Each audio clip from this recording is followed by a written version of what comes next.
Assalamualaikum warahmatullahi wabarakatuh. Alhamdulillahillazi arsala bil huda wa dinil haq liyajhirahu 'ala dini kulli walau karihal kafirun walau karihal musyrikun. Asyhadu an la ilaha illallah wahdahu la syarikalah wa asyhadu anna Muhammadan abduhu wa rasuluh. Qala talabul ilmi rabbi sholli sholli wa yassir amri wa uqdatan min lisan yafqahu qawli rabbi zidni ilma warzuqni fahma la haula wala quwwata illa billahil aliyil azim. Faqala kitabul karim a'udzu billahi minasyaitonir rajim. Bismillahirrahmanirrahim. Ya ayyuhallazina amanu udkhulu fis-silmi kafah wa la tattabi'u khutuwatis syaiton innahu lakum aduwwun mubin. Ya ayyuhallazina amanu taqullaha haqqa tuqatih wa la tamutunna illa wa antum muslimun. Shadaqallahul aziz, shadaqallahul azim. Pertama-tama yang paling utama, marilah kita semuanya membacakan puja-puji serta syukur kehadirat Allah Subhanahu wa taala yang Allah pada kesempatan yang berbahagia ini, yaitu di hari raya Idul Adha, yaitu alias hari raya kurban.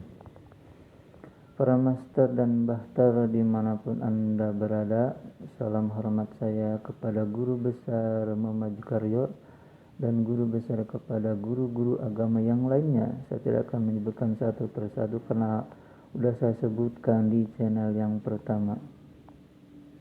Para netizen, jangan lupa bantu like dan subscribe ya.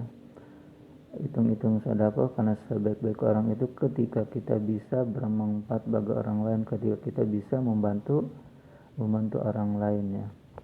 Salam salam semoga tetap tercurah dan terlimpahkan kepada manusia yang paling terpilih, manusia yang paling terhormat, manusia yang paling mulia, manusia kekasih Allah, yaitu baginda dalam kita Habibah wa Nabiyana Muhammad Rasulullah sallallahu alaihi wasallam, yang alhamdulillah beliau telah membawa umatnya dari zaman jahiliyah menuju zaman Islamiyah dalam gelap gulita menuju alam terang orang yang tidak tahu menjadi tahu mana yang hak, mana yang batil, mana yang haram, mana yang halal, mana yang harus kita tinggalkan dan mana harus kita laksanakan.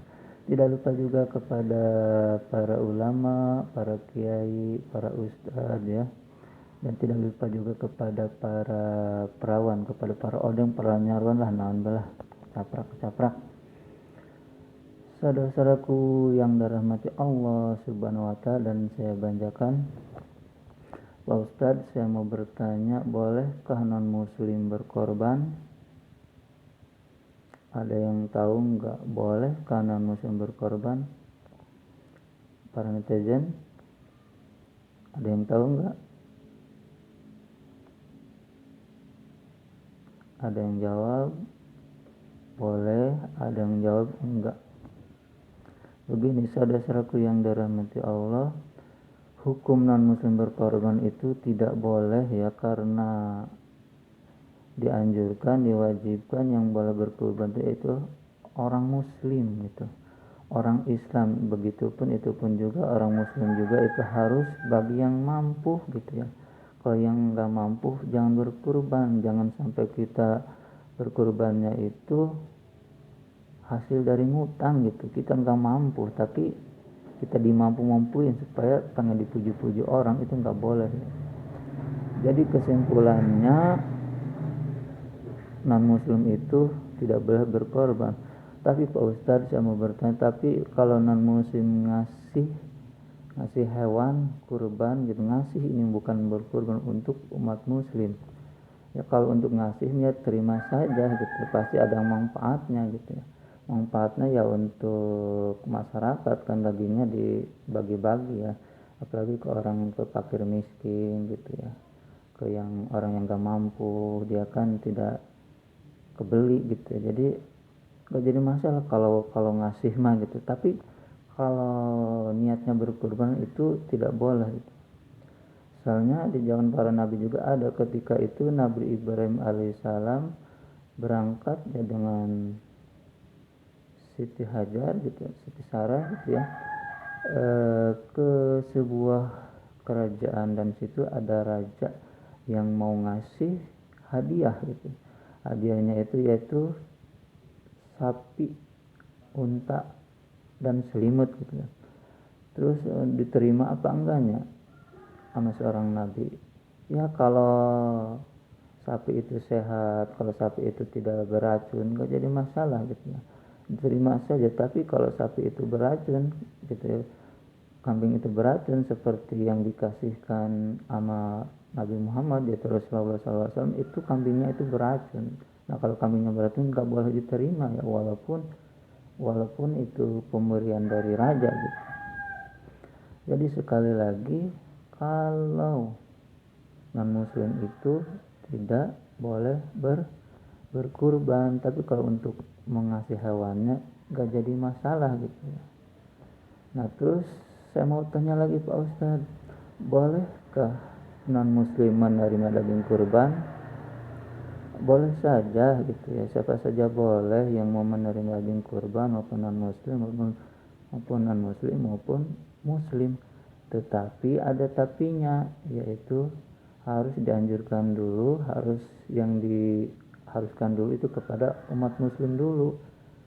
Nah sesudah ada sisanya gitu ya, nggak apa-apa gitu, kasihkan saja kepada non muslim yang fakir, yang miskin, nggak jadi masalah gitu ya, nggak jadi masalah gitu, walaupun non muslim.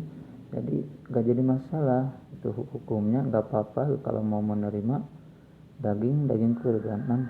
Nah ini bagi umat Islam gitu ya, diwajibkan, tapi diwajibkan juga bagi yang bermampu. Dan kalau mau berkurban itu harus nyari yang baik-baik kurbannya, apa sapinya gitu ya, apa kerbaunya, apa kambingnya, jangan yang cacat gitu, biar diterima oleh Allah Subhanahu wa taala. Kalau cacat mah seperti tanduknya tidak ada gitu, telinganya tidak ada, pincang, itu nggak boleh, tidak akan diterima gitu. Soalnya ada kisahnya itu, yaitu kisahnya Kabil dan Habil. Ketika itu dia memperebutkan Iklimah gitu, untuk menikahinya gitu ya. Dan Allah Subhanahu wa taala itu mensyaratkan untuk berkurban gitu. Siapakah kurban yang diterima oleh Allah Subhanahu wa taala? Itu pasti kurban yang terbaik. Nah, seorang Kabil itu, dia itu seorang petani biji-bijian ya, seorang petani. Dia itu berkurbannya berkurban buah-buahan tapi yang busuk gitu. Tapi kalau Habil itu berkurbannya dari kualitas ternaknya yang terbaik, seperti nggak tahu itu unta, nggak tahu itu sapi, nggak tahu itu kambing, itu yang terbaik. Yang diterimanya itu yaitulah kurbannya Habil, karena kurban yang terbaik gitu. Jadi kalau kita mau berkurban itu yang baik binatangnya ya, jangan cacat, jangan sakit gitu ya, supaya diterima oleh Allah Subhanahu wa taala. Terus ketika kita berkurban itu harus ikhlas gitu ya, harus karena Allah, bukannya karena pengen dipuji-puji orang gitu. Jadi harus karena Allah, harus ikhlas gitu ya. Terus ketika kita berkurban itu, apanya sih yang nyampe kepada Allah Subhanahu wa taala? Semuanya nyampe gitu, dan tujuannya itu baik. Dan Allah Subhanahu itu sebenarnya ketika orang berkurban itu tidak butuh sapinya, tidak butuh untanya, tidak butuh bulunya, tidak butuh daging, tapi butuhnya Allah itu adalah ketakwaannya, perintahnya gitu. Allah tidak butuh dagingnya, Allah tidak butuh bulunya gitu.